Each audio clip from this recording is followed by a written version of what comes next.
दो प्रश्न हैं, दो प्रश्नों को समझा दे रहे हैं, इन प्रश्नों को करके आना है। आज़ादी के समय पूर्वी और पश्चिमी इलाके में राष्ट्र निर्माण की चुनौतियों के लिहाज से दो मुख्य अंतर बताइए। ठीक है, आज़ादी के समय कह रहा है भारत के पूर्वी भाग में और पश्चिमी भाग में राष्ट्र निर्माण के संदर्भ में दो चुनौतियां बताना। ठीक है, ये भारत का हिस्सा हो गया, यहाँ बन गया क्या, पाकिस्तान, और यहाँ हो गया तुम्हारा पूर्वी पाकिस्तान आज़ादी के समय, ठीक, जिसको बांग्लादेश अब कहते हैं। अब देखो दोनों में कह रहा है कि इधर क्या चुनौती थी और इधर क्या चुनौती थी, दो अंतर बताना है।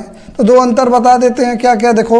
एक तो इधर जो मुस्लिम बाहुल्य क्षेत्र था, जो मुस्लिम लोग थे वो उर्दू बोलते थे, लेकिन हिंदू क्या बोलते थे, वो हिंदी बोलते थे।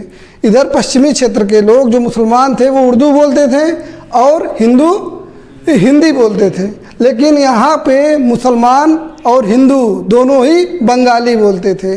तो ये एक समस्या थी कि मतलब इसमें पहचान करना थोड़ा अंतर था। ठीक है, पहचान करना यहाँ आसान नहीं था, यहाँ थोड़ा पहचान करना आसान था। दूसरी बात क्या थी, अब देखो यहाँ के आधे बंगाली इधर आ गए, आधे बंगाली इधर आ गए, लेकिन बोलते दोनों बांग्ला हैं, भले आधे हिंदू हो आधे मुस्लिम हो, तो इनका जुड़ाव इनसे ज़्यादा रहा। भारत वाले बंगालियों के साथ पूर्वी पाकिस्तान के लोगों का जुड़ाव ज़्यादा रहा, लेकिन पाकिस्तान से कम रहा।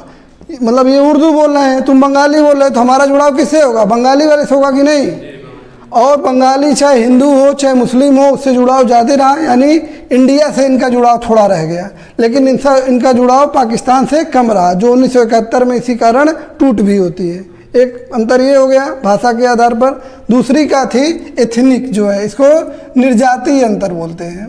देखो यहाँ पे जो पूर्वोत्तर में राज्य थे, जैसे मणिपुर हो गया, मणिपुर वाले भारत में क्यों नहीं विलय कर रहे थे, क्योंकि हम छोटे जगह हैं, हमारा कल्चर अलग है, बहुसंख्यक लोग आएंगे तो समस्या हो जाएगी। ठीक है, हमारी संस्कृति समाप्त हो जाएगी।